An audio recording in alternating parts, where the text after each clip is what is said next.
right. Shalom, Lord in Christ. This is the Israelite School, Universal and Practical Knowledge under Commanding General Yohana. We have been taught and called to teach the so-called Blacks, Hispanics, and Native Americans that we are the children of Israel. Tonight's class is the Tuesday Brotherhood class, and we're going live before the nation to give you the truth of the matter. And we're going to go ahead and kick it off with 1 Corinthians 4:10, if I could. So tonight is the Brotherhood class, and what we're going to talk about is a lot of the essence of being a brother and what it's like to have a good friendship. And also that would help you be a better, neighbor rather around the people that you are around in your neighborhoods, because brotherhood is something that you should realize, if you have any wisdom, is lacking in the world. From the things we see on TV, social media, when we're around each other at the job, it's really a lack of brotherhood. And the best way to put it is Blacks, Hispanics, and Native Americans need to deal with each other better and be more civil, because our enemies are not civil with us, and they don't have the type of care that the Most High wants us to receive. The Most High wants us to have care from each other. But if I could, I wanted to start off with this, because these are words. If I could start off with 1 Corinthians 4:10 first, because these are words that you may not hear often. Every so often you'll hear people in the world talk about we need to be positive, this, that, and the fourth. But what about the positivity has the structure and the actual, building blocks to keep it that way? It's one thing to say it, but it's another thing to have the blueprint and the laws and the statutes and commandments and the actual, essence behind it, straight from the Most High. So Adawan, if I could, 1 Corinthians 4:10. Book of 1 Corinthians chapter 4, verse 10. We are fools for Christ's sake, but ye are wise in Christ. So we are fools in Christ's sakes, because a lot of people would say, what do we need to have brotherhood for in a capitalist community, in a capitalist world? It would be more beneficial, from the outlook of the world, to do for yourself and not worry about everybody else. It's a lot of us that go to camp, on Saturdays, or teach classes throughout the week, and, make the sacrifice and do that instead of actually, something like going to a job or making extra money. They would say we're fools because we decide to, speak against drug dealing in our communities instead of fattening our pockets. It's reformed drug dealers in the truth. But we are fools for Christ's sakes. But it's a wise thing in Christ to stop selling drugs. It's a wise thing to feed the sheep with the words from the Most High. Salakia, if you could. We are weak, but ye are strong. It might seem like a weak thing to, care about other people that might be strangers. Commander General Yohana said it best when he said, you're a black man like me and it's worth something. That might, to some, especially those in organized crime, see that as being weak. But if you continue to read, it says,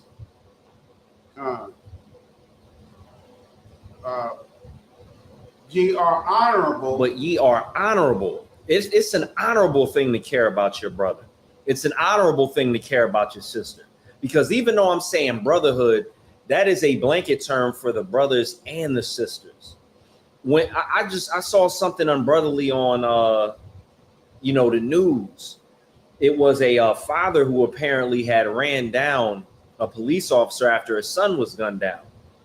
And I'm not specifically talking about the situation that happened with the cop and the son, or the father and a cop.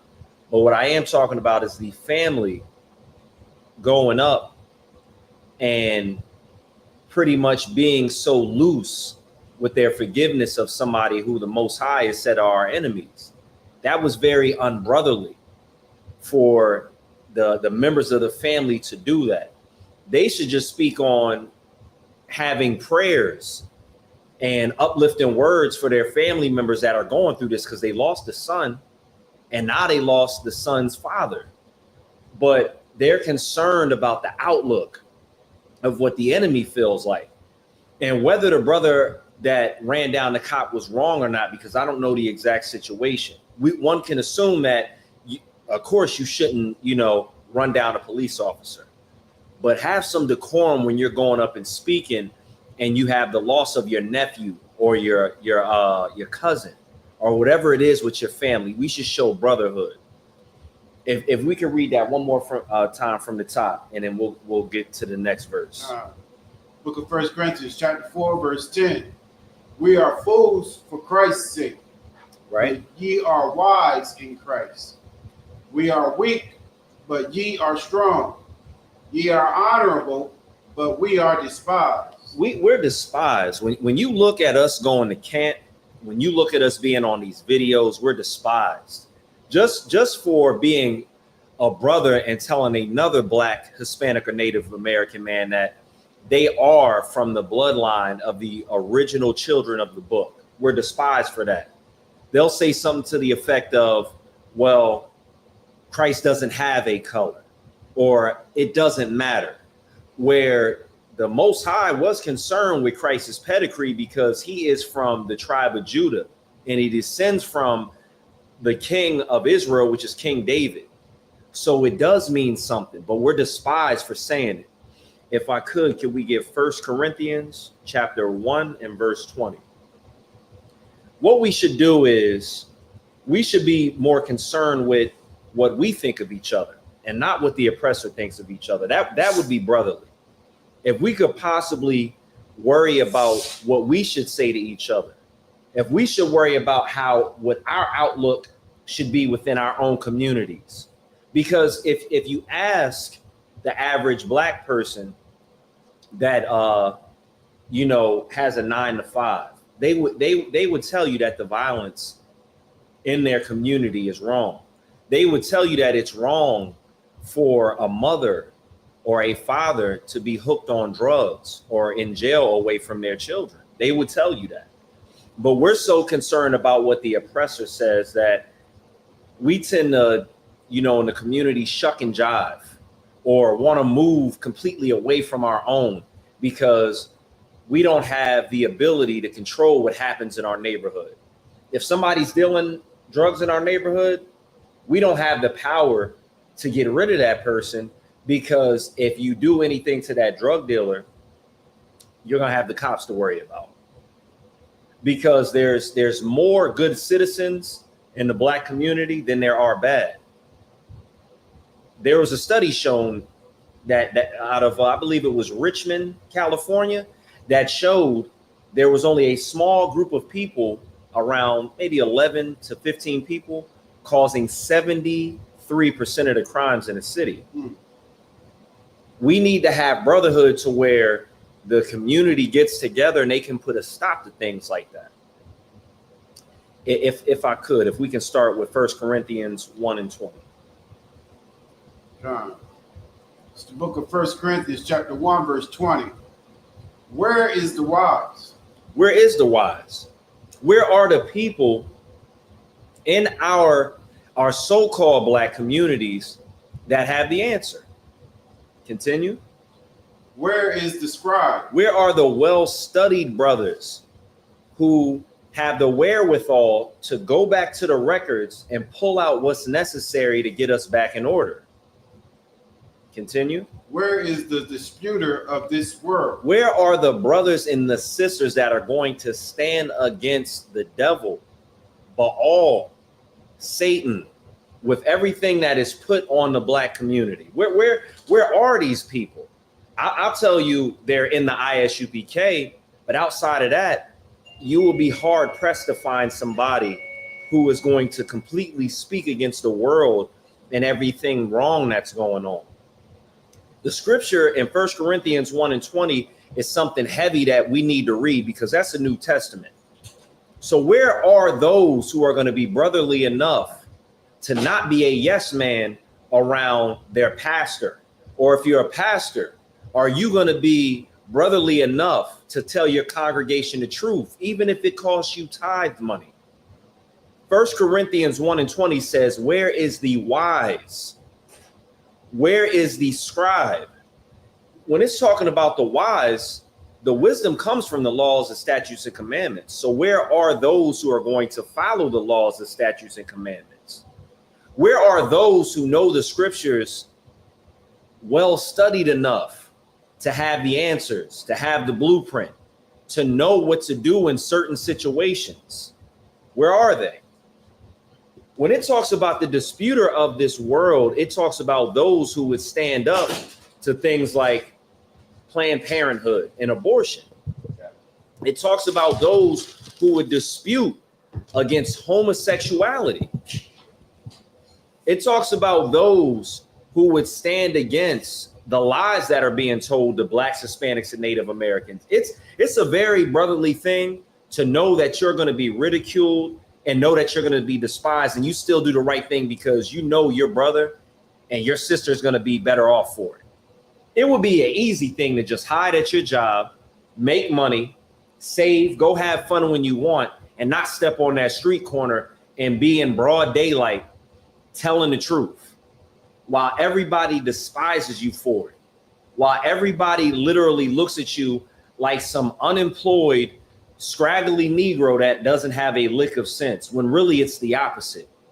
When really the Lord is refining us to be just pure like gold, when the Most High is using us to be a brother, or even the sisters that tell the sisters the truth and pull them out of the muck and pull them out of being dead.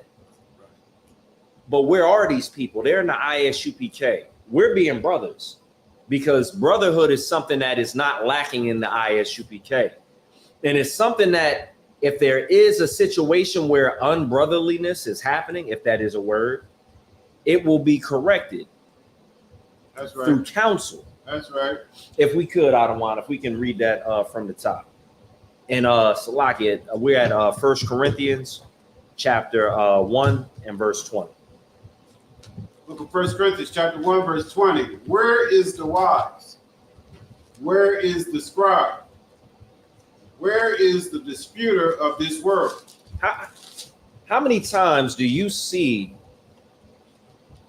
someone like Lil Wayne, or you see somebody like, what's another person that doesn't go against the grain? They just make their money, make black people look like caricatures of themselves. Let me get another, because I know Lil Wayne for sure. Cardi B. Yeah, we have all of these people in the industry, in the music and movie industry, that they won't speak against the world. The scriptures say that we are supposed to prophesy against these kingdoms. That's what we're doing in here. But outside of here, what are they doing? And the reason why I keep making the comparison is because it's who you should follow. When you're in the ISUPK, you're not necessarily following a man and a man's rules. You're following the laws, the statutes, and the commandments of the Most High. What you don't realize is there's just a structure to it. And it's a brotherly thing that to know that there is somebody that will be able to outrank you and give you guidance on where you need to go. And they are getting it from the men above them and so on. And it's coming from the Most High. If we could continue. Have not God made foolish the wisdom of this world? So right now we see all these podcasts that seem like they have the answer. Exactly. We have all these movies that try to break stuff down and tell these different documentary stories, but it's literally foolishness. You have women that are out there that'll say, enjoy your life. If you're not married and you're not tied down, none of that stuff that happened before counts. But isn't that foolishness? Don't those women end up scarred mentally, physically, and emotionally? Don't they end up with incurable diseases that sometimes don't allow them to safely have children? Wouldn't that be foolishness to listen to the wisdom of the world if it's going to get you there? Brothers, if there are people in songs telling you that, or they're showing you a lifestyle that is contrary to being able to live safely, isn't that foolishness? When a brother says you should be pretty much in the hood whipping work till you get a cramp in your wrist. You should pretty much cut everything off and it's money over everything. Isn't that just pure foolishness? How many brothers do we see that are idolized by people in the world that talk a lot of game, and now they just food for the worms? They're nothing. Right. They're just a memory. There's something that is in pastime. They're an image on a t-shirt. Isn't that foolishness? If you could continue. Verse 21. For after that, in the wisdom of God, the world by wisdom knew not God. By the own wisdom of the world, they don't know God. And by the wisdom of God, they don't know God either, because in order to have the wisdom of God, you have to follow the laws, the statutes, and commandments. So if you don't follow them, you don't know them. And if you're following the men of the world, if you're following every heathenistic practice, you don't know God. You can't even get a whiff of what brotherhood and sisterhood is like, because you don't know how to treat each other. It's unbrotherly to sell drugs because you're taking somebody's mother away. You're taking somebody's father away. You're turning somebody into, for all intents and purposes, a zombie that is not a productive member of the Black community. You're destroying us from within, and you're using the tools of our oppressor to do it. You didn't manufacture the drugs. The oppressor did.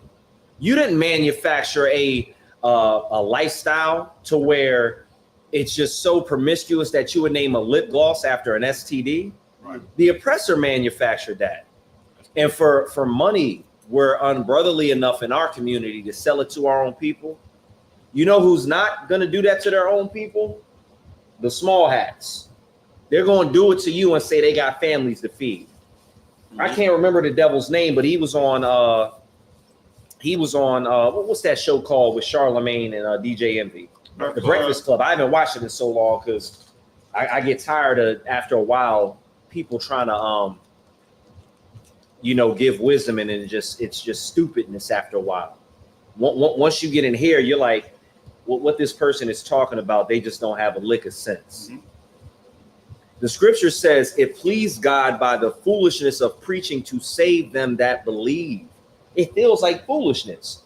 When you on that street corner and you in Philadelphia and you trying to give the word of God to somebody, and somebody calls you out your name, calls you fat, says they'll give you $1.50 across your face, you might feel foolish. But by the foolishness of preaching, it is to save them that believe. That is very brotherly. I can't thank the men above me and the men that came before me enough for going on that street corner, dressed like our ancestors in ancient times, and reading from that Torah and letting us know the truth. Because I wouldn't be able to sit in here before you. Eventually, the world would have probably wore me down.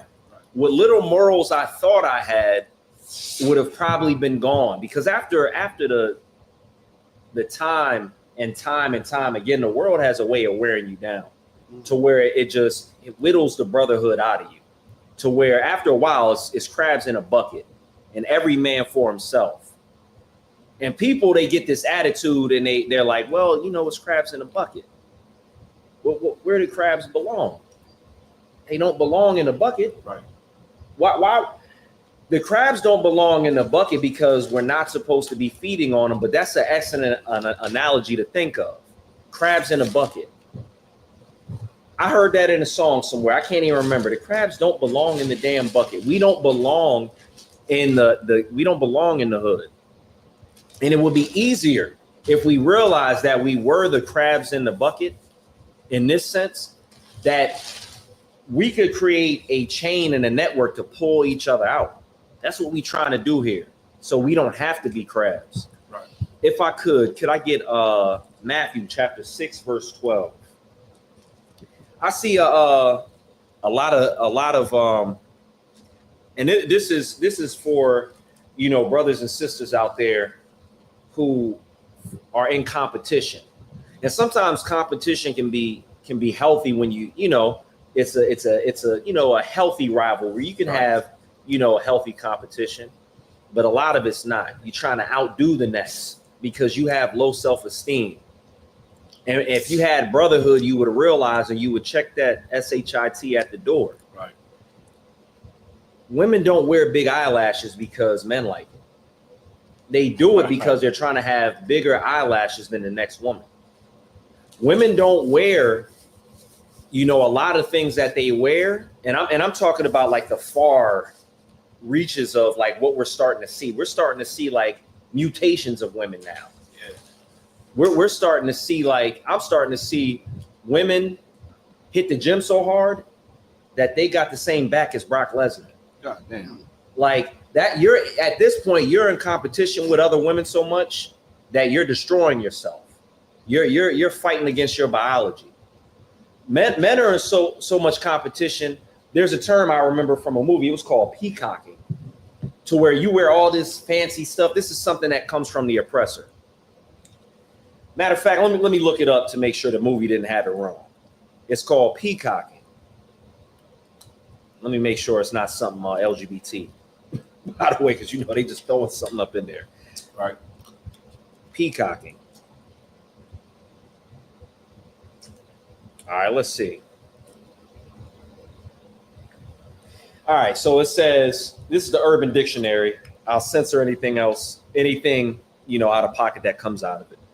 It says peacocking, referring to, in context of the Urban Dictionary, refers to the behavior of someone, particularly a man, who dresses in an outrageous or attention-grabbing way to stand out from the crowd and impress others, often with the intention of attracting the attention or showing off. So that's what I see in the Black community now. This is something that came from the oppressor, but I'm starting to see I still see men starting to wear like tight clothes or extremely baggy clothes, like baggier than the 90s in the 2000s. And you in competition with a brother, and it doesn't lead to anything. You in such competition with a brother that you'll wear a $60,000 to $100,000 necklace in a neighborhood that doesn't have anything in that neighborhood in number worth that. Right. And then wonder why it creates animosity. We need to be brotherly. We need to have mercy on our brothers and sisters. And everybody don't got to be a broke B or a broke N-word just because you found out how to make six figures on OnlyFans. Right. Like, it don't got to be like that. And Salakia, what's the verse we at? Matthew 6 and 12. If you could, Officer Kaash. Kamal Khan. Book of Matthew, chapter 6 and verse 12. And forgive us our debts as we forgive our debtors. So what's that from? That's the Lord's Prayer. That's in the Lord's Prayer. I heard Rick Ross one time in a song, and I've said this before. I believe it was Rick Ross. He said, "God forgives, I don't." Mm-hmm. Let's read Matthew 6 and 14 and see if Rick Ross, if the wisdom that he had for his brothers was righteous or if it was evil. Because he said he don't forgive. He said God forgives. Mm-hmm. Whatever 50 and Rick Ross got going on, I don't believe anybody lost their life over it. That should have been put to bed a long time ago. All that does is breed further, ammo for the CIA to use and program us to hate each other and not have brotherhood. But I digress. If you could, Matthew 6 and 14. Khan. For if you forgive men their trespasses, your heavenly Father will also forgive you. So if you talking about you don't forgive, God does. God is not going to forgive you in that situation. Exactly. Continue. But if you forgive not men their trespasses, neither will your Father forgive your trespasses. Told you I wasn't lying. God is not going to forgive you. We have to remember forgiveness is something that builds brotherhood. We're going to eventually try to get to the friendship of Jonathan and David, and then on contrary, the animosity that Saul had towards David. Right. But I personally remember what it was like to have friends in the world when you're growing up. And your friend group can mean the world to you. But if you're not raised on how to treat each other, if you're not raised on how to resolve situations, friendships can literally turn into nothing, to where you're just strangers. I like rap music, you know. Even, I ain't gonna lie, even the negative songs, they got a little beat to it. I just don't let it get in my soul and my spirit. But I remember Nas said, he said, a thug changes and love changes and best friends become strangers. I might have, you know, messed it up a little bit, but that's true in the world. Right. Like I don't see a lot of friendships in the world now that last and are able to withstand the test of time nowadays, because of just all the mixy activity that happens. If I could, can I get let me see. Let me get, if I could, Matthew 18 and 15. Because this is something that we know in here, but we should always remember it. You got an issue with a brother, don't go behind a brother's back and tell a whole bunch of other people the issue that you have with them. If you have an issue with somebody, even when a sister has an issue with her man or another sister, or a brother has an issue with another brother or his own family, you think it's wise to run to social media and just tell all their business?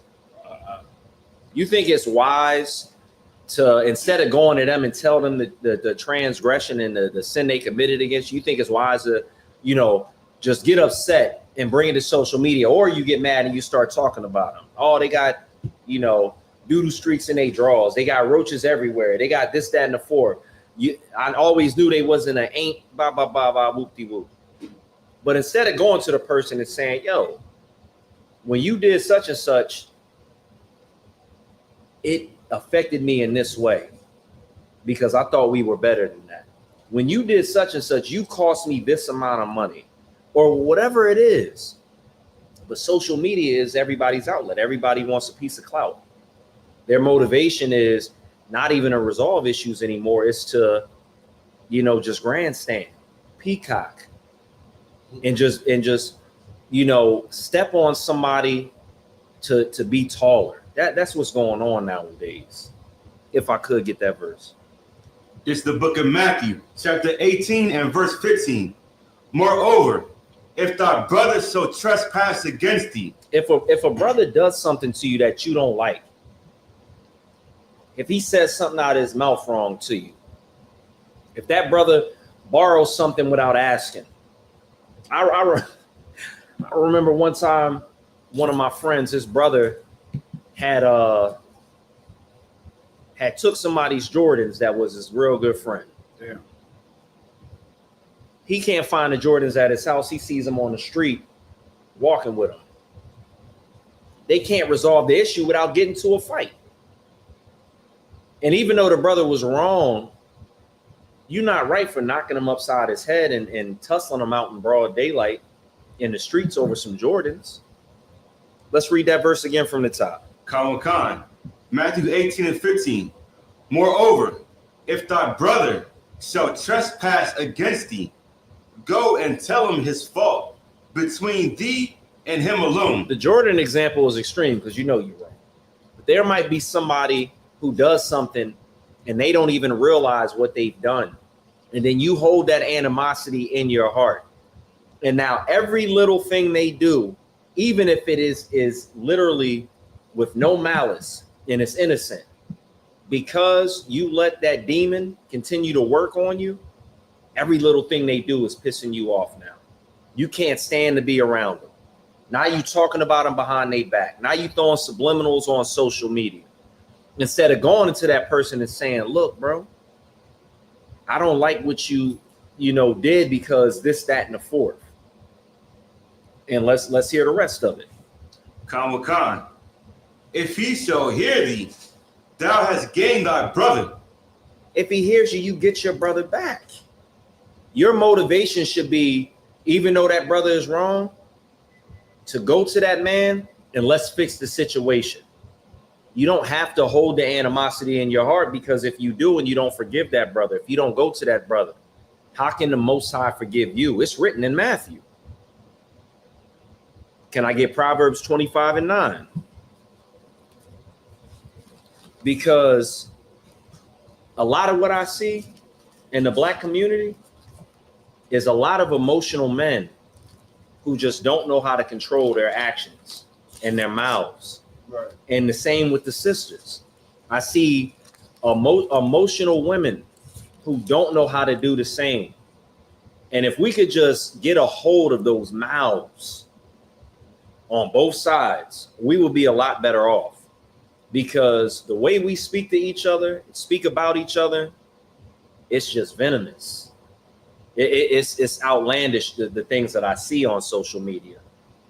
Even down to the pranks. You ever see the unbrotherly prank that the brother does, where he walks up to a couple and starts yelling about the girls behind in front of the girls' man and almost causing a fight? That's crazy. It's ridiculous. For clout, for dollars at the end of the day. And what the scriptures say about the love of money: for the love of money is the root of all evil. You willing to offend a stranger that's a brother for no reason, so you can get clicks on YouTube, Instagram, and Twitter. If I could. Khan, this is Proverbs. And Salakia. A lot of people don't like that. But what a lot of people should do is not even get it views. If blacks, Hispanics, and Native Americans ruled the world in righteousness under Christ, accounts like that would be shut down. And that brother would probably be brought up on some type of charges that violated the code of brotherhood. Like, I know for sure if Kaash saw that and we were in power, Kaash is going right to that man and putting that to rest. Exactly. It's not happening no more. It's 25 to life. Right. It's 25 to life. He can't get community service? Nah. All right, no sweat, no sweat. You the boss. This is the book of Proverbs, chapter 29 and verse 5. A man that flattereth his neighbor spreadeth a net. Salakia, 25 and 9. No sweat, no sweat. This is Proverbs 25 and verse 9. Debate thy cause with thy neighbor himself. Go to your neighbor, and if you have an issue or a cause against him, go to him. This is what Matthew was saying. Continue. And discover not a secret to another. If that's between you and him, what's going on, you don't need to go to Jody around the corner and talk to him first. That's a mistake that a lot of us make when we coming up. You go talk about what another brother did, and now the brother comes and tells the person that you were talking about. They go and tell that you were talking about them. Right. Even though initially you were wrong, but now you went and talked about, whoever, like a dog to Jody. Jody goes back and tells him, and now your cause isn't even as strong because you done violated the brother now too. One more time from the top, if I could. Khan. Debate thy cause with thy neighbor himself. Remember that. Go straight to the person. Don't even think about it. Just go to him. Don't worry about going to somebody and check. Am I tripping because such and such did this to me? But how he gonna do? Like, don't do that. Just go straight to the person. Don't think about it. Don't check the temperature with somebody else. Debate thy cause with thy neighbor himself. Continue. And discover not a secret to another. This isn't some weird secret or something that's wrong to be keeping from somebody. But what it's saying is, don't be telling business that is not necessary to tell with an issue that needs to be handled internally between you and that person. Right. Because it's just going to cause more issues. Matter of fact, I think if you go down to verse 10, let's hear verse 10. Khan, verse 10. Lest he that heareth it put thee to shame. Exactly. And thy infamy turn not away. Like, we need, like, if I could. Earlier we read, let me see if I can find it again.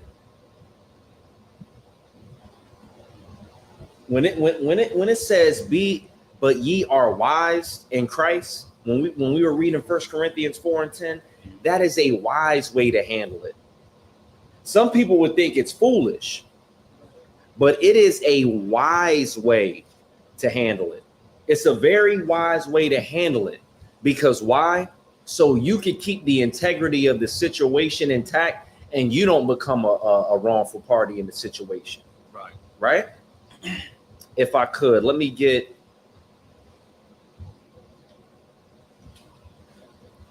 let me see.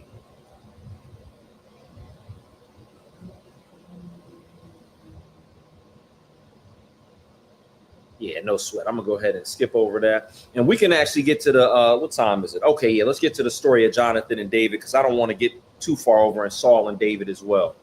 So we can start at let me see. Let's start at 1 Samuel chapter 18 and 1.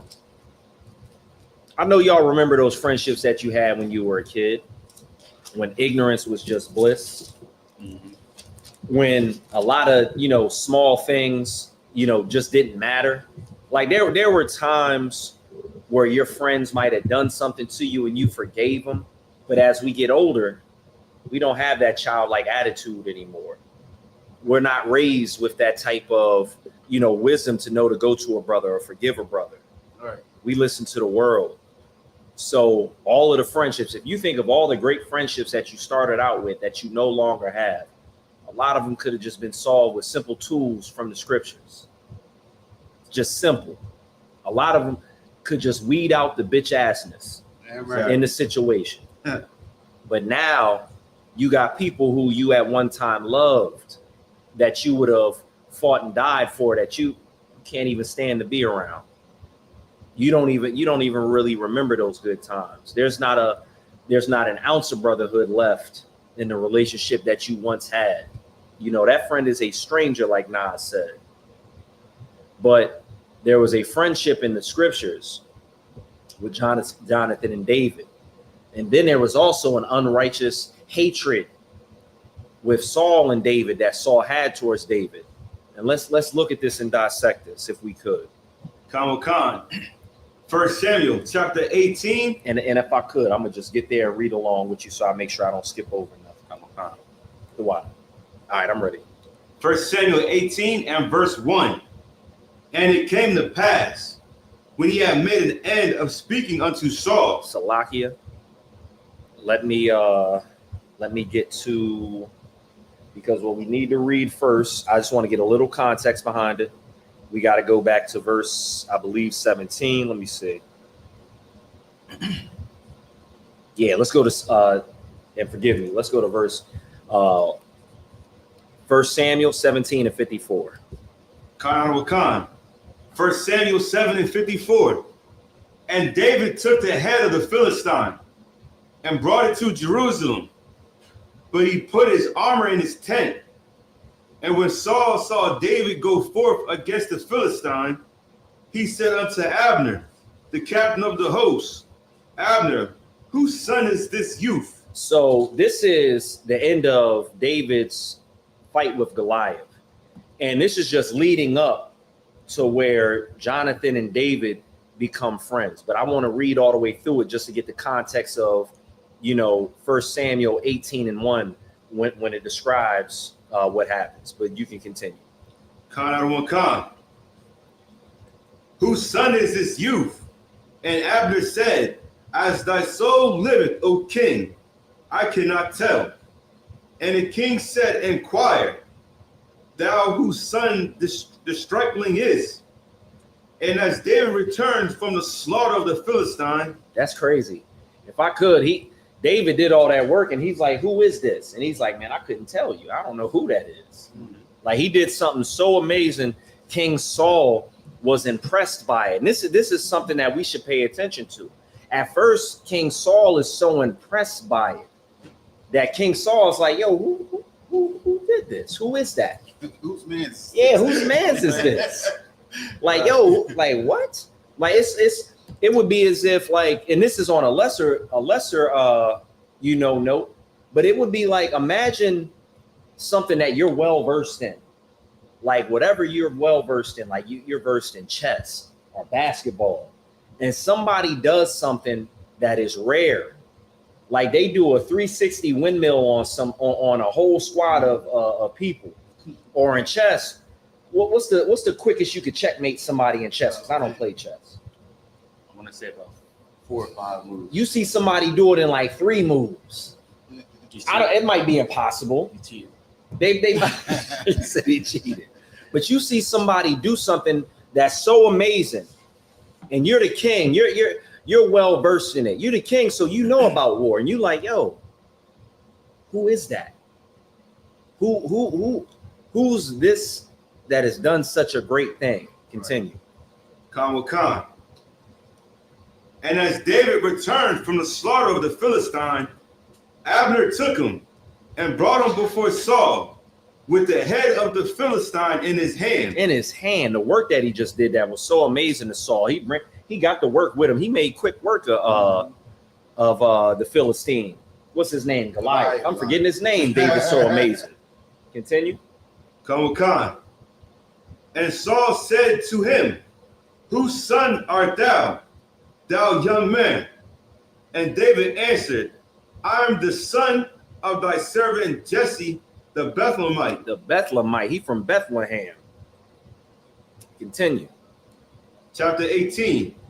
And it came to pass, when he had made an end of speaking unto Saul, that the soul of Jonathan was knit with the soul of David, and Jonathan loved him as his own soul. So Jonathan is King Saul's son.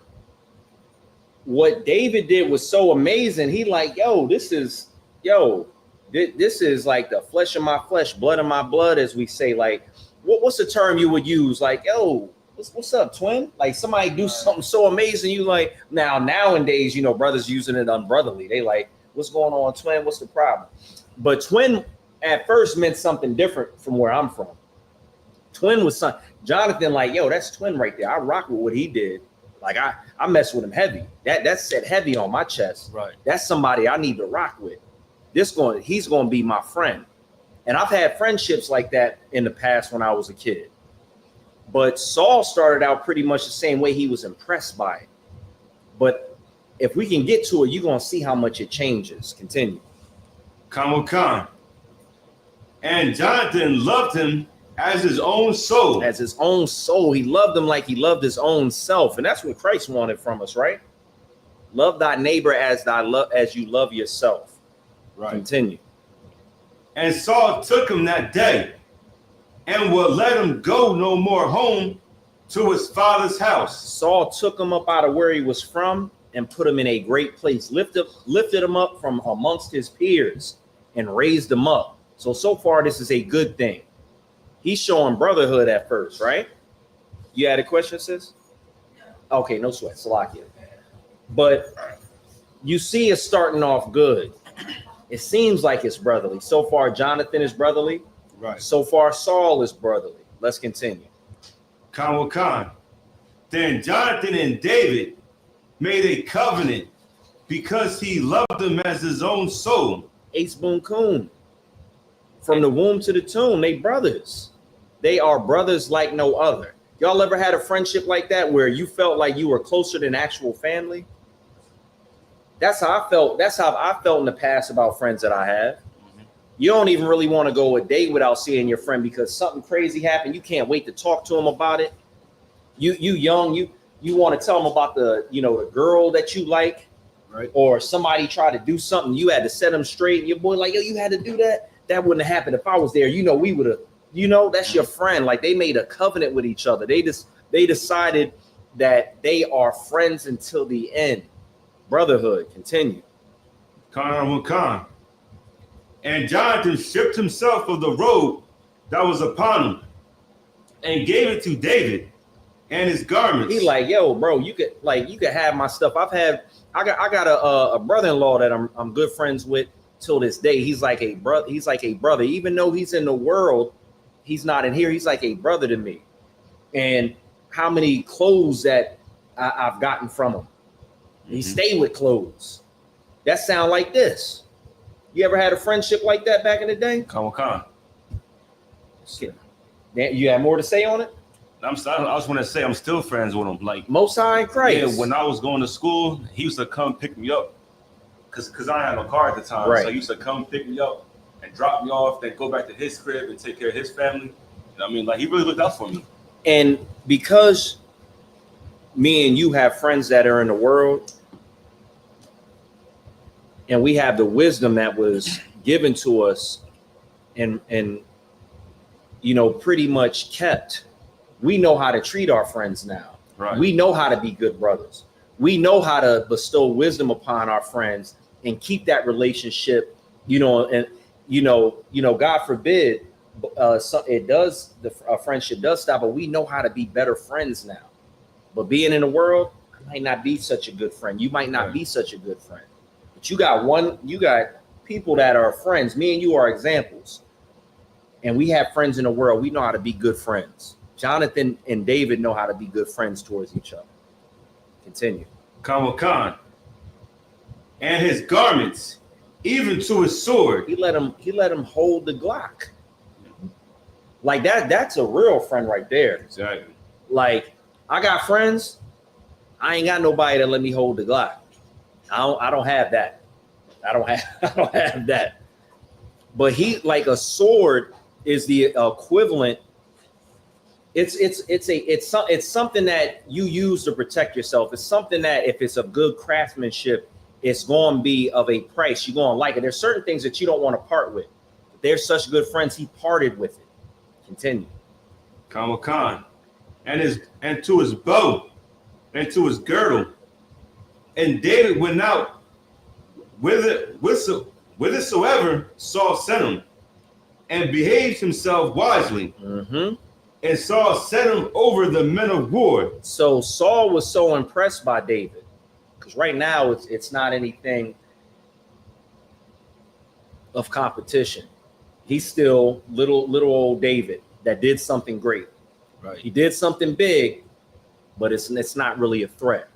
So we back to Saul, and Saul has gave him the grace of letting him be over the men of war. Continue. Khan. And he was accepted in the sight of all the people, and also in the sight of Saul's servants. People starting to love David. They starting to rock with him too. They're starting to appreciate the type of person and the type of spirit that David has. Verse 6. Khan. And it came to pass as they came, when David was returned from the slaughter of the Philistine, that the women came out of all cities of Israel, singing and dancing. Oh man, they giving him his props. Mm-hmm. David got that clout now.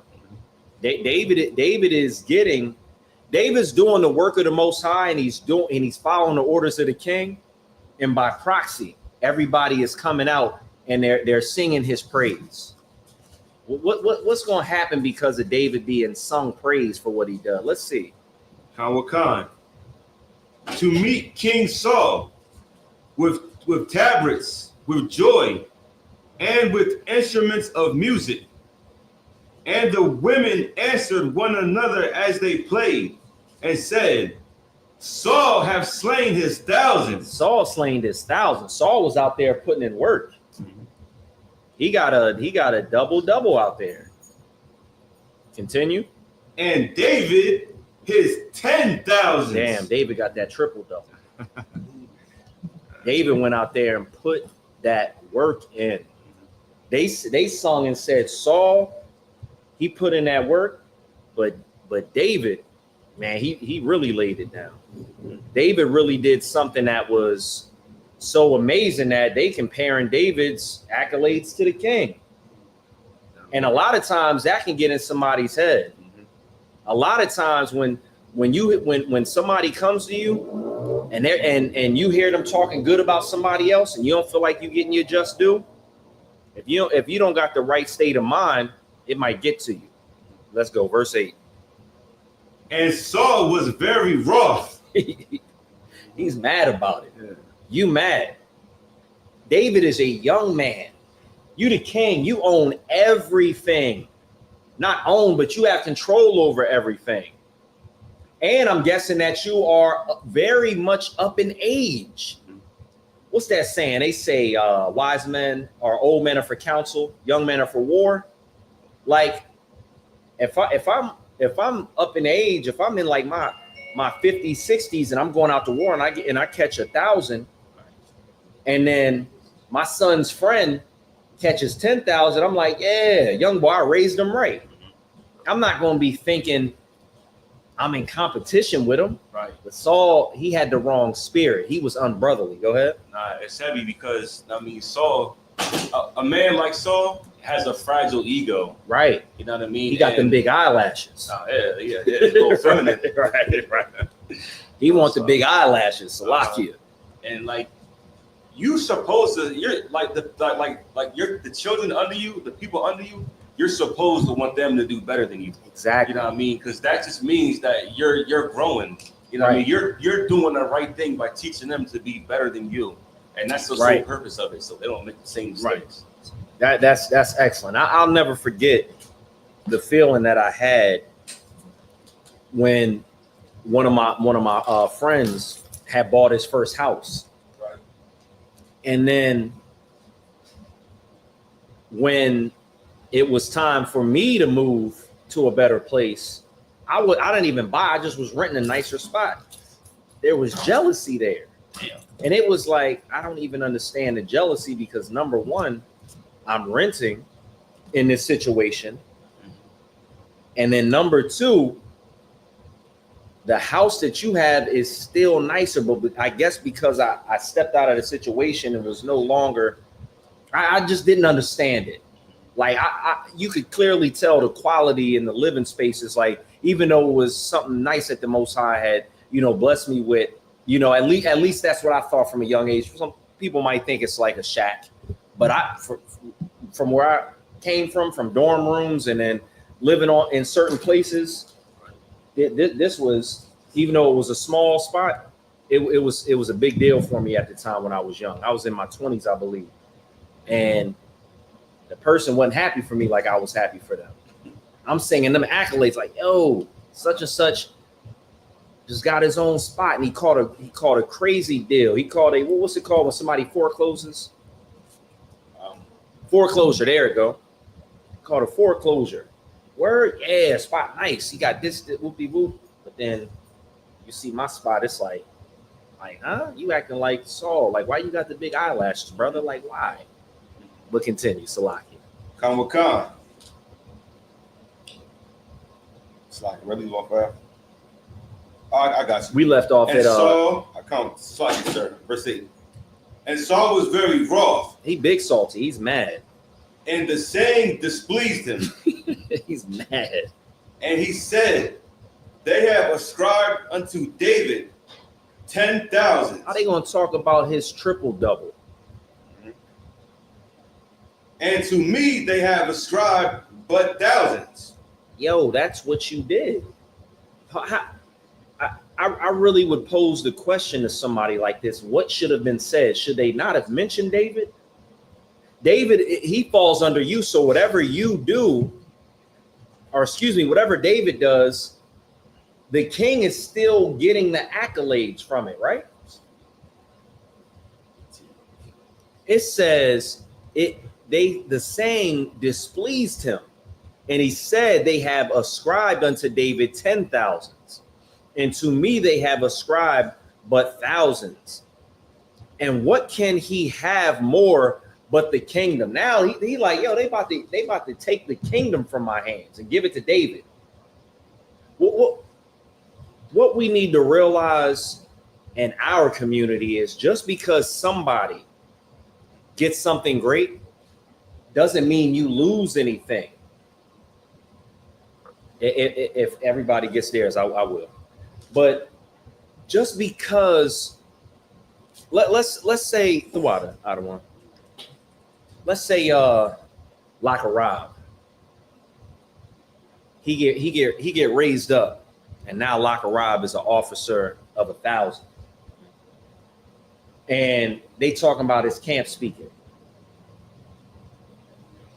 I can't then look at Rob. Matter of fact, Salakia. Let's change it. All right. Let's say Rob gets the officer of 1,000, right?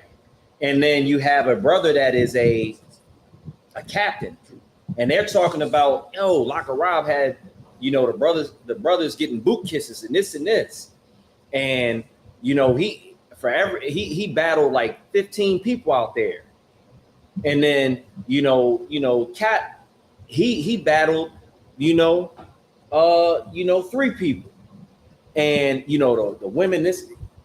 Wouldn't it be nonsense for Cap to be upset with Rob and think that he's about to get to school now?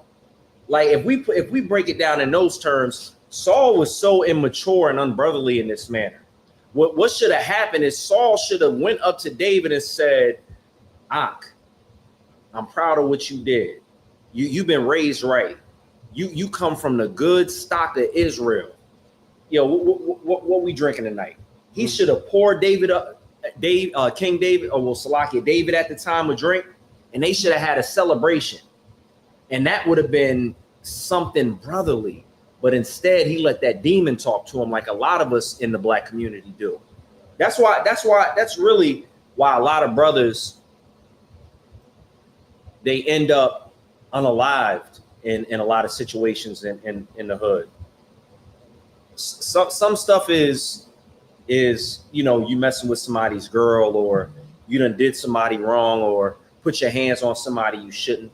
But a lot of it is jealousy, especially if it's a stranger, and you don't, at the time you don't even know the person. You just see them coming through, and the people are receptive to them, and you don't like that. That's what King Saul was on. And I was giving an analogy about the sisters. I was saying, a lot of times, with certain sisters that, they're doing certain things, like with the eyelashes. Like, you ever seen the eyelashes that come out about like 3-4 inches? Is that something that you like? Women are in competition with each other. Right. They clearly know that that's not something we like. It's their eyes are being weighed down so much that they're not even operating properly. But men don't like it, but you're in competition with another sister. Go ahead. Yes, Salakia, sir. A lot of our sisters don't even know where the eyelashes and all that kind of stuff really derives from. Where it derived from? The old I seen an article. Say it again. Right. I seen an old article, and it was from. See, Rob just brought up something that I didn't know about. Right. I'm about to go King Saul on him, bro. No, I'm playing. Go ahead. Nah, but yeah, it comes from an old Edomite prostitute where she wanted stuff to stop getting. Matter of fact, so. Right. The general did bring that out in the class, I believe, one time.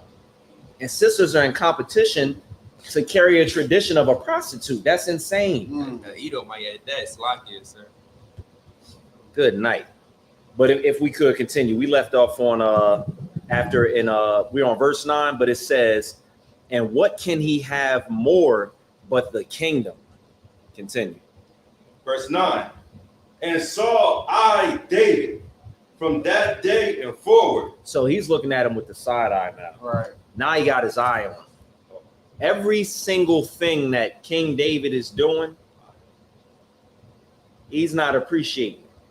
Just like I was saying earlier, instead of getting counsel on it, because David didn't actually do anything wrong, so he can't really go to him and him alone. But there has to be some wise man that Saul should have been able to go to and say, "Man, look, I'm feeling this type of way." Maybe Samuel could have helped him out and said, "Oh, King, but this, and this," and got him straight. And he could have had somebody that he could have went to. But instead, let Satan play with his mind. He let himself get in the wrong spirit and be just the complete opposite of what a brother should be. Continue. Verse 10. "And it came to pass on the morrow that the evil spirit from God came upon Saul." God saw all that Saul was doing. Everything that King Saul was doing, God saw it. And instead of having a spirit from the Most High, an evil spirit from God came upon Saul. And that's how you should know. And Salaki, if I could, yo, because everything is going to pick up in the mic if I could. No sweat. But that's how you should know. And this is just a little sidebar. Evil spirits come from the Most High. They don't come from Satan. Right. So the Most High is seeing what's happening. He sent that spirit to him. We can continue. That the evil spirit from God came upon Saul, and he prophesied in the midst of the house, and David played with his hand as at other times, and there was a javelin in Saul's hand. You so caught up in being jealous, you got murder on your mind. You so caught up, and this is something that we gotta take a look at. It's one thing to be jealous, because we're all humans. We have emotions, but what are your actions behind it? What are your plans behind being jealous?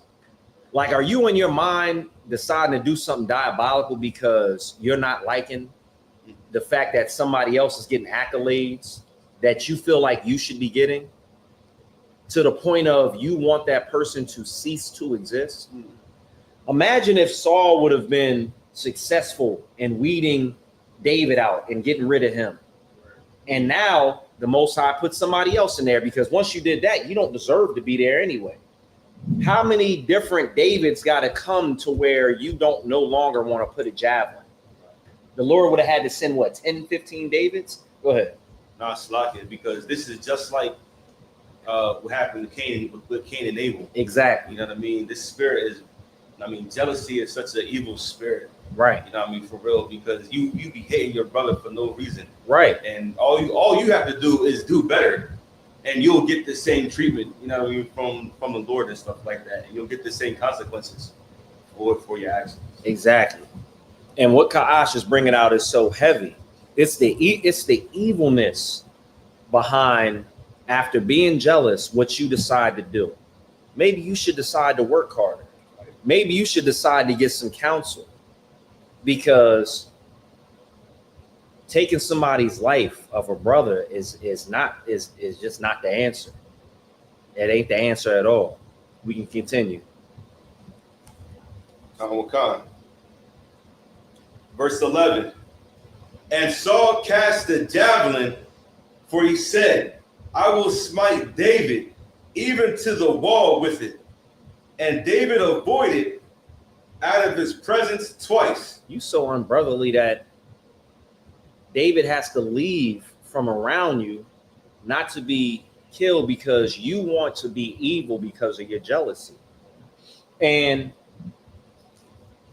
what we need to start doing is checking each other, because if you look on social media, the amount of negativity, the amount of just wrong information and the wrong, wisdom is just far outweighing the good.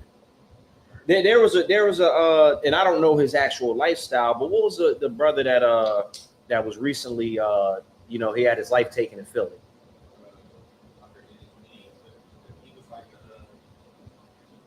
Yeah, he was positive from what I'm hearing, and I don't know his lifestyle. And I know a couple brothers from Philly, and heard things from their friends and this, that, and the fourth. But I don't know his lifestyle.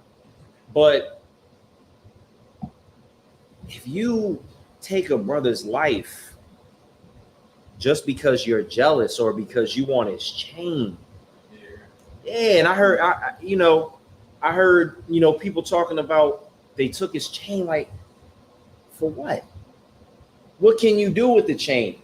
If you jealous because somebody got a Scat Pack or a Hellcat, once you take the car, how long you gonna be able to actually drive the car before you get caught with it and your life is taken by the police or that person's family or somebody that loves them? Brotherhood, if we had it in the Black community, a lot of this stuff would be spoken out against. It would be hordes of people. The community would drag these boys out of their houses, and then the next generation would know I can't do nothing like that, because the whole community is going to come like a horde, a wave in an ocean of people, and they're going to get me for my wrongdoing. That would be brotherly, right? Right. It's a lot of times somebody do something wrong to you, and you wish that everybody that knows about the situation would do something about it. That would be brotherly. But in the world, it's the opposite. If I see somebody mistreating a brother in here, I know me and a lot of people will be like, oh, what you doing? Like, you can't do that. Let me holler at you for a second. And that's what I love about in here, because there's accountability for your actions. Out there, there's no accountability for your actions. It's wrongdoing, and to the point where you feel like in order to get back what somebody took from you, you got to do something drastic. And if we just had a small amount of brotherhood, and we didn't let the oppressor come in and decide how we treated each other, we'd be a lot better off. It would be a lot less King Saul activity out in the hood. If we could continue. And I think we picking up at verse 12. And Saul was afraid of David, because the Lord was with him and was departed from Saul. Saul is like, man, the Most High done left me, and now he's with David. And then you so jealous, you don't even go to the Most High and say, Lord, whatever I did, forgive me. Don't depart from me. You don't say, you know what, Lord, whatever I've done to cause this, please stall it out. Let me give the kingdom over gracefully without shame. You decide to want to unalive David, even though you know it's the Most High's work. You just so unbrotherly and just so dastardly that you don't care. Continue. Therefore, Saul removed him from him and made him his captain over 1,000. And he went out and came in before the people. And David behaved himself wisely in all his ways, and the Lord was with him. He decided to be wise in everything that he did. And let's see how Saul felt about that. Wherefore, when Saul saw that he behaved himself very wisely, he was afraid of him. He doesn't even want to use that to the advantage of the people and himself. He's like, man, this is a disadvantage to me. He's wise. Like, this is pure, unadulterated hate for your brother, because you want to keep something that at this point you don't even deserve to have. You don't deserve to have it. Continue. But all Israel and Judah loved David, because he went out and came in before them. He went out. He was the people's champ. He was the type of person that was able to network with the people and showed love to the people. Not like a politician, not like somebody that just comes out when they want your votes. Not somebody who's just trying to sell you and your people up the river so they come and smile and they shake your hand and they got charisma. David was about the people. In these situations, or Salaki, in these scriptures, it don't seem like Saul was that type of person. Verse 16. But all Israel and Judah loved David, because he went out and came in before them.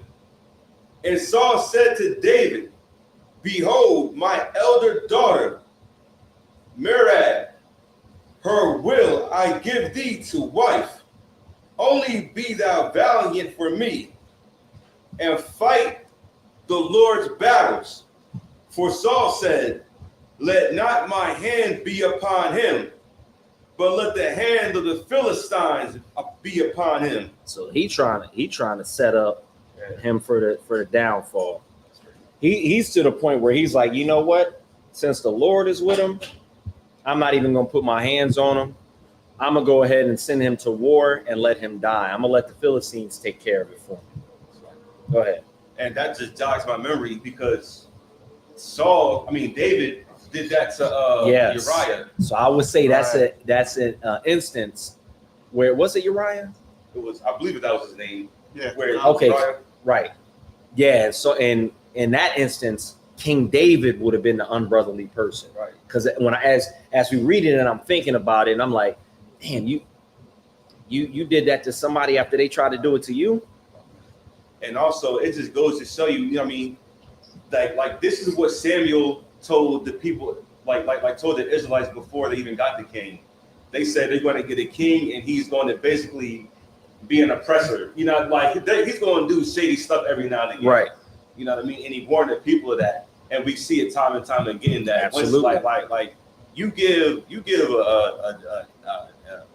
a brother a little bit of power that does not use it correctly, and they go mad with it. You know what I mean? And they start putting hits out on brothers and stuff. You know what I mean? Getting them killed. Like ridiculous. That's a crazy lineup, man. All right, you can continue. Khan 18.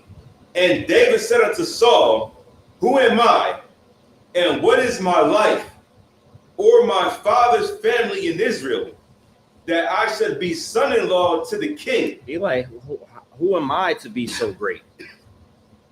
Continue. Khan.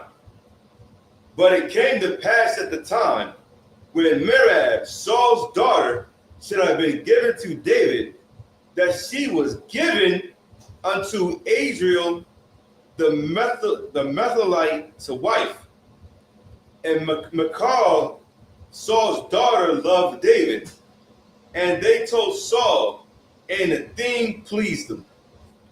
And Saul said, I will give him her, that she may be a snare to him. Good night. And that the hand of the Philistines may be against him.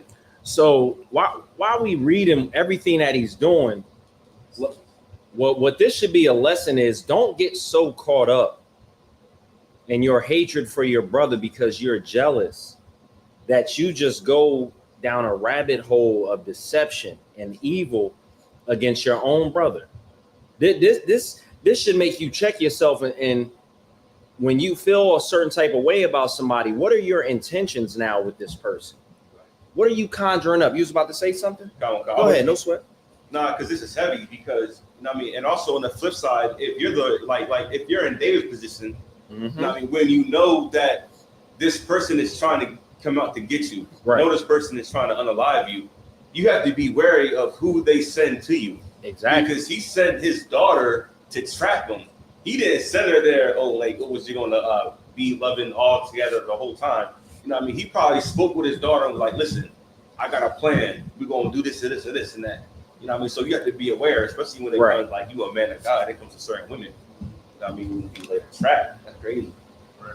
And what's crazy is this reminds me of things that happen in the music industry, to where you have somebody that's already established, and then you have a next up and coming artist. So now the established artist is trying to blackball the artist that's coming up because they don't want them to receive those accolades and they don't want them to have love from the people. Instead of building that brother and helping him build his brand, furthering your empire and helping him lift people up, you want to put him to stop. And now the oppressor that controls you ends up having more leeway and is able to put you guys against each other. It allegedly, Jay-Z was doing this to people. I don't know if y'all have ever heard that before. You was about to say something specific about it? Just that I heard that he get where he at. It's like just to get where he at. I heard that he had to cross a lot of people and put a lot of people down. Right. Get up. And even Diddy, even Diddy was, doing hateful things to his brother in order to further his own career. Right. So like I heard Diddy's upbringing was a little different though. He was forcing people into being under him. Wait a minute now. Yeah, Salaki. Under him? Like Salaki. Salaki. I heard Diddy.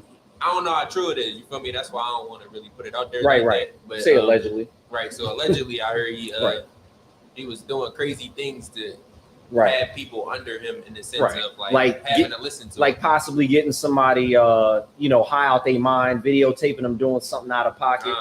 making them don't sign want a Right. contract after. Right. Like, is that not the most unbrotherly thing you've ever heard of? That's some devilish. I've heard I think he's either a rapper or I don't know what he really does. I haven't heard his music. His name is like Smart.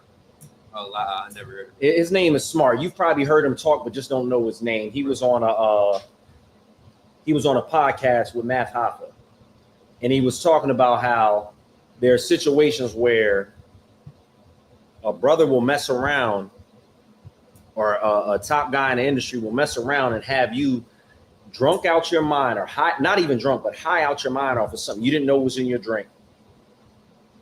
They tell you to sign a contract.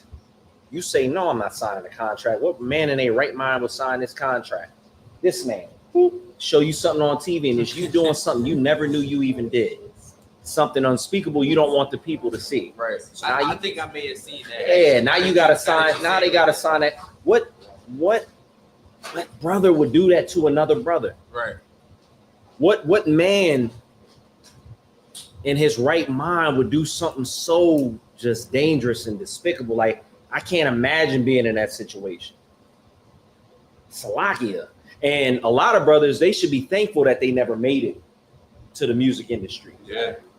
Because, man, listen, they might have not made it out unfondled. Right. Go ahead. I said they might have been suing Diddy right now. Man, listen, they probably wouldn't.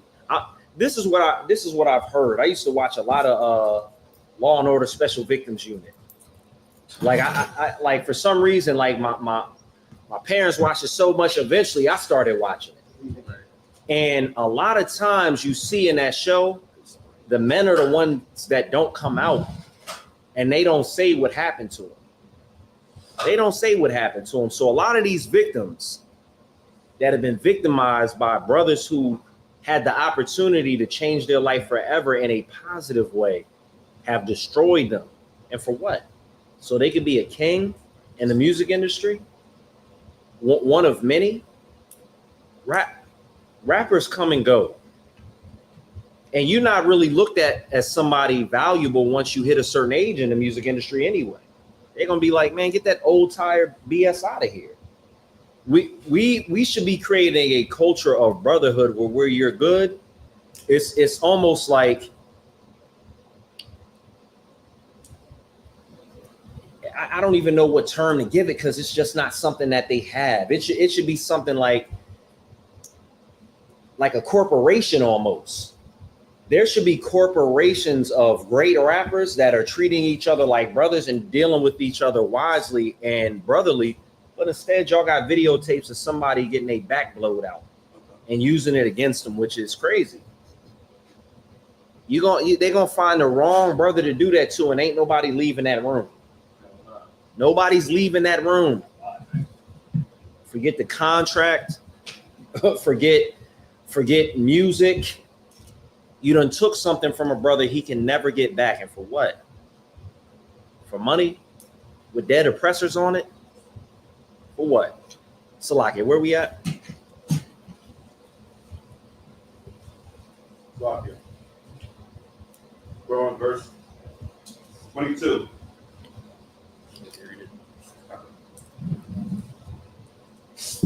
It's the book of 1 Samuel, chapter 18, verse 22. And Saul commanded his servants, saying, commune with David secretly, and say, behold, the king have delight in thee, and all his servants love thee. Now therefore be the king's son-in-law. And Saul's servants spake those words in the ears of David. He still got the crafty counsel against David. He's still doing things that are undermining what a brother should be. Right. And this is the king. This is our king. This is a leader. This is somebody that's above every single child of Israel. All the sheep. This is the shepherd that we have. Today, if you look at pastors, if you look at people in the movie industry, if you look at politicians, they're pimps. They're just pimps. They're people that are selling us up the river to their father, the devil. Saul in this instance is doing purely the work of the devil. For what? Jealousy? Continue. Okay. And David said, seemeth it to you a light thing to be a king's son-in-law, seeing that I am a poor man and lightly esteemed? Still wise. Salakia. And the servants of Saul told him, saying, on this manner spake David. And Saul said, thus shall ye say to David, the king desireth not any dowry, but 100 foreskins of the Philistines. Which is outlandish. I don't even know why he wanted that. Why you want that? Yeah, right. Why do you want that? That is crazy. Continue. To be avenged of the king's enemies. But Saul thought to make David fall by the hand of the Philistines. Not only is it a difficult task to complete, but it's also a weird task to complete. They didn't really have like the what are those called, the nitrile, the gloves back in the day. Yeah, right. They didn't have the doctor's gloves in the day. David had to go out there and follow the king's orders. He sent them out there for something diabolical. Right. Continue. Okay. And when his servants told David these words, it pleased David well to be the king's son-in-law, and the days were not expired. Wherefore David arose and went. He sent them to walk for a cheesecake, like making it a band when Diddy did that. Go ahead, Salakia. He and his men, and slew of the Philistines 200 men. And David brought their foreskins, and they gave them in full tale to the king, that he might be the king's son-in-law. And Saul gave him Michal, his daughter, to wife. You know how much that probably pissed Saul off? They're telling him like, yo, man, he just came through and he just did everything he needed to. Like he was him out there. He was him. King David, just David at the time, had the spirit of the Most High. The Lord was with him. Right. Saul sent him out there on some fugazi mission to get him killed. King David came back strong. I know you got to understand the demon that is literally playing with Saul's mind at this time. When all he had to do is be a brother and go seek counsel from somebody who he can seek counsel, because kings can seek counsel. There has to be a counsel for the king. It can't be a whole bunch of yes men that are going to say, yeah, send them out for them foreskins. You know, send them out for them. Continue. Okay. And Saul saw and knew that the Lord was with David, and that Michal, Saul's daughter, loved him. And Saul was yet the more afraid of David. And Saul became David's enemy continually. Damn, you made an enemy out of a brother over nothing. Go ahead. We're gonna keep moving because we got a little bit more to read. Because there's parts about Jonathan I want to talk about as well. Okay. Then the princes of the Philistines went forth, and it came to pass after they went forth that David behaved himself more wisely than all the servants of Saul, so that his name was much set by. Right. We can go to 1 Samuel 19:1. And Saul spake, Salakia, this is 1 Samuel chapter 19, verse 1. And Saul spake to Jonathan, his son. So just to remind y'all, David and Jonathan, they made a covenant with each other because they're the best of friends. And what we used was the example to talk about how you had a friend during childhood that was your friend that you don't really want a day to go by without seeing. We've all had friends like that, or at least normally that's how you grow up. Some of us may not have that experience, but a lot of us have that friend where you talk to them on the phone so much, not really a day goes by. It's not too many secrets between y'all. Y'all the best of friends. That's the type of person Jonathan was with David, even more so. Read. Okay. And to all his servants that they should kill David. So Saul went to David's best friend, which is his own son, and said that they should kill David. He can't get rid of him with the Philistines. So instead of being a brother, he's doing something the complete opposite. Right. He's trying to get rid of this man. Read. But Jonathan, Saul's son, delighted much in David. And Jonathan told David, saying, Saul, my father, seeketh to kill thee. Now therefore, I pray thee, take heed to thyself unto the morning, and abide in a secret place and hide thyself. And I will go out and stand beside my father in the field where thou art, and I will commune with my father of thee, and what I see, that I will tell thee. How many men in this situation, like especially if your father is a king, because a lot of brothers might not know what it's like to have to go against what your father, not even go against what your, well, yeah, to go against what your father wants to do. Right. Like a lot of men might not be able to stand 10 toes down against the will of their earthly father when their father is wrong. It's a lot of, I remember a movie where, y'all ever seen this movie called Never Back Down? Yeah.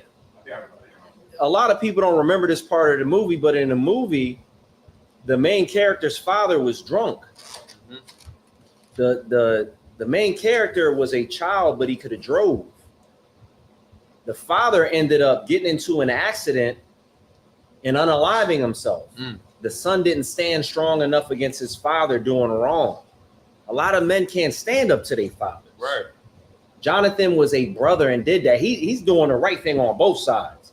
He's standing up for King David, and he's standing to his father and letting him know that it's not the right thing that he's doing, but he's doing it in a respectful, brotherly manner. Continue. Okay.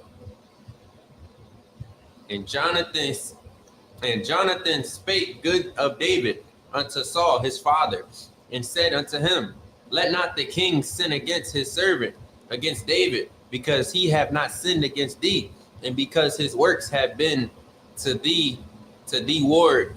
He spoke very good. highly of King David. He spoke highly of David in that instance. King Saul was already on a mission to unalive him. But this brother right here, Jonathan, decided, no, I gotta let my father know what's really going on out here. I gotta let my father know what's right. I gotta be a brother. He didn't have respect of persons in this instant. He didn't just stay quiet. Some people, they might be a little intimidated. He's the king, he's your father. Relationships with fathers and sons, they might not be the same way they are today. Like there's certain instances, you remember you know how highly esteemed the king is. You go before a king. Remember what was that story with Esther? You go before the king without being called, you could be unalived. Like a king is a different type of beast. And he is standing before his father and letting him know that it's not right what he's doing and he shouldn't do this to David. That's a brother. That is a brother. Some people might just crumble under that. Let's continue to read. Okay.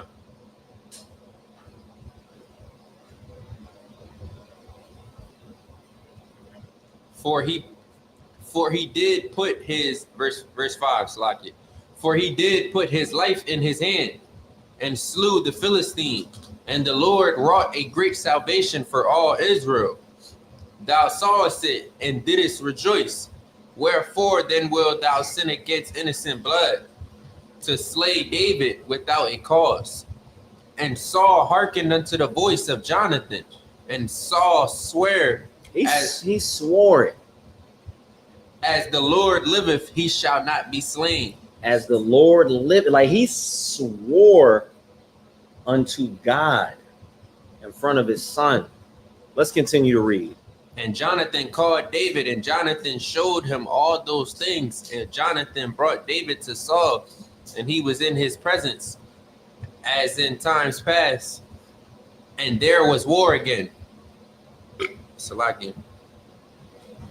And David went out and fought with the Philistines and slew them with a great slaughter, and they fled from him. And the evil spirit from the Lord was upon Saul, as he sat in his house, with his javelin in his hand. He got the javelin again. Like he's ridiculous. Like you can't even. I like at this point. I know it's people around Saul that's looking like, yo, what's he aggy about? Like he's washed. Like that's probably what the people are thinking. It's probably murmurs within the camp. It's probably different things that's happening because he's already told a council of people, let's unalive David. So now you looking, this is crazy. This is the worst example of what brotherhood is. Let's continue to read. And David played with his hand, and Saul sought to smite David even to the wall with the javelin. This is such a horrible brother. It says that he sought to, what's this say it? Smite him to the wall?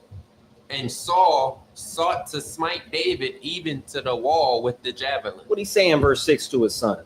He said, and Saul hearkened unto the voice of Jonathan, and Saul swear as the Lord liveth, he shall not be slain. You so caught up in your jealousy, letting the demon play, you even willing to, you like, so you ain't gonna kill, you ain't gonna unalive him? Yeah, on bro. That's pretty much what it is. Y'all ever see that meme where they're like, yeah, on bro? You ever see that? It's like a way that instead of saying, well, what's the normal way if somebody's telling the truth? What would they normally say? I'm dead serious. Say it again. I'm dead serious. Nah. What they normally say on my kids. Oh yeah. They normally On my say, mom. yeah, they swear to something. The on bro is just like, yeah, I got you on bro. You like, don't got him. Right. But in this, he swore, he on broed to the Lord. This is this. So if we literally just take objectively a look at our community today, we can literally see that the spirit of Saul is all throughout the black community when it comes to brotherhood. Like it's all throughout it. Like I know there's been times where we've been around brothers to where you feel that feeling like you might have something good happen to you, this, that, and the fourth. And you feel that weird vibe coming from them. That's the spirit that Saul had. Like all these great things that David is doing in the name of the Lord. He's being humble. He's being wise. Saul just can't deal with it because he's not a good brother. But a feeling and actions are two different things. Right. There's going to be times where you're tested and you're going to feel jealousy rise up in you. There's going to be times where you feel that, where you feel like, man, if this person gets this is going, but that's not the case. That's a demon talking to you because that demon knows the situation you're in. The demon is looking at it like, man, I'm gonna get him up out of here, man. Easy. He's Right. going to be so jealous that he's just going to be the type of brother that just destroys everything. That's the type of people that run these fake Israelite groups. What the unbrotherly stuff that happened in what's that called? Sakari. Right. Now what they got now? The House of Buns. Salakia, the House of Bread. The House of Bread. They got something. You just keep making different groups because you got the spirit of Saul. You jealous. What Nasty Nate, aka Right. Bishop Nathaniel, he's all up and through ISUPK back in the day as I don't know if he was undercover or not, but you a cop. And you treating people while you're a cop unbrotherly in the world, and then you come and break up a lot of things, and that's why the last group that I heard of being made, the House of Buns, is out here today. Because you got the spirit of Saul. All you have to do is just listen to the Lord's voice. It's in the scriptures. Hearken unto the Lord's voice. Seek counsel when there's an issue. If a brother offends you, go to that brother. It's literally not only the right thing to do, the wisest thing to do, but it's what the Most High is literally required of us. It's said in the New Testament. So it carries over and echoes throughout the scriptures and the book of the law through all the time, even until today. As it is written, if you got an issue with your brother, go to him and him alone. You can seek counsel if you got a problem, if that demon is talking to you, instead of doing what Saul is doing. Salakia, where we at? And we only got a little bit more, and then we can get ready to wrap it up. Verse 10. Yeah, verse 10. Chapter 19, verse 10. If you could. This is the book of 1 Samuel, chapter 19, verse 10.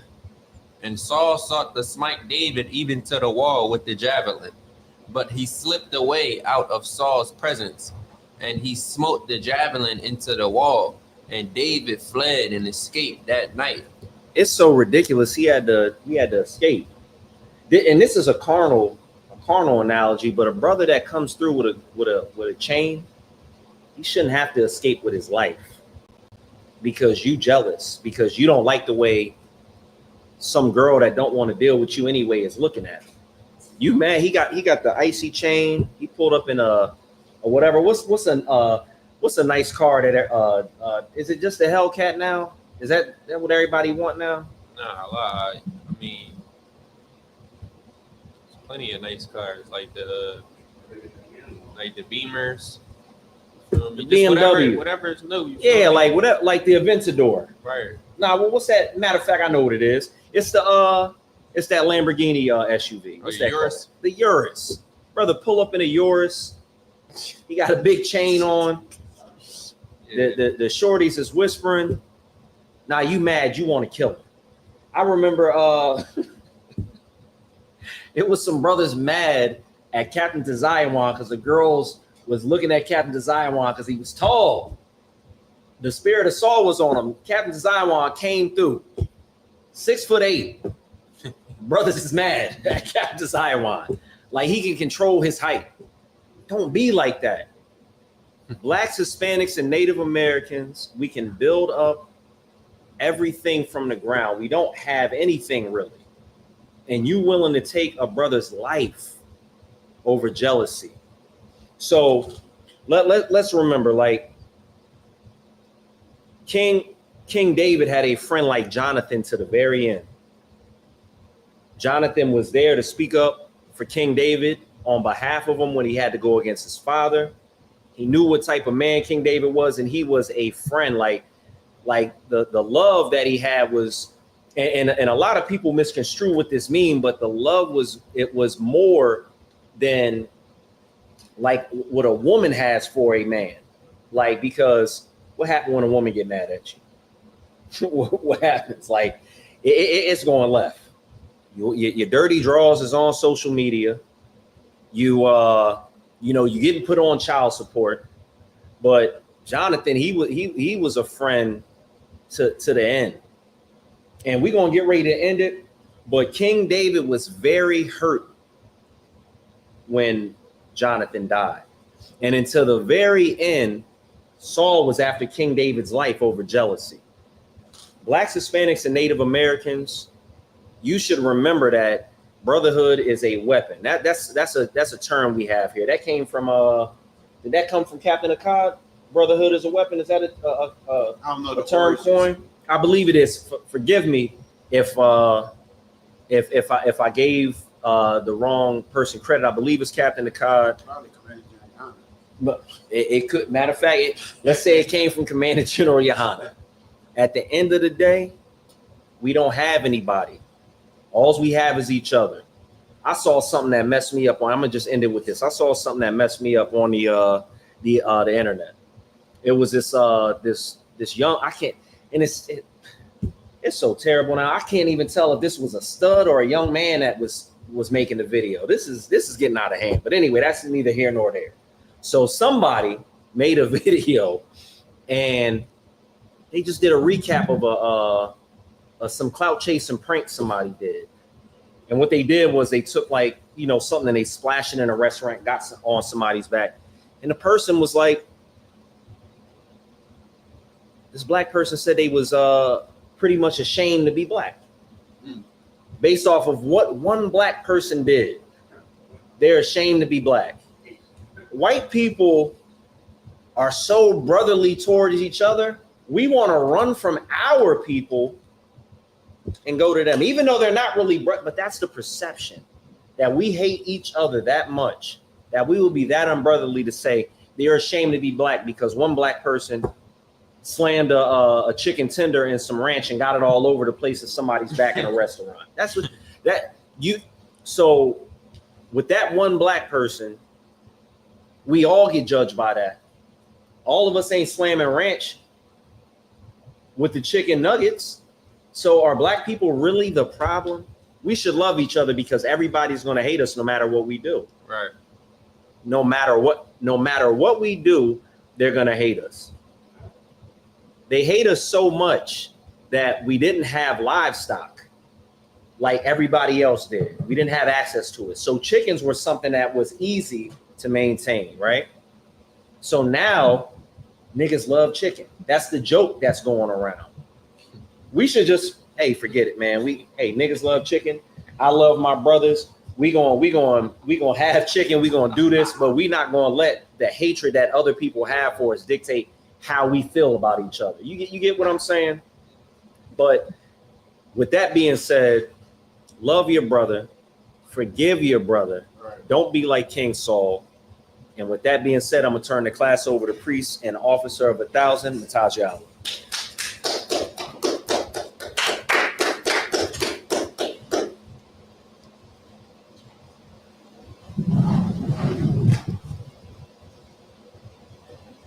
It's coming to you live. Exactly.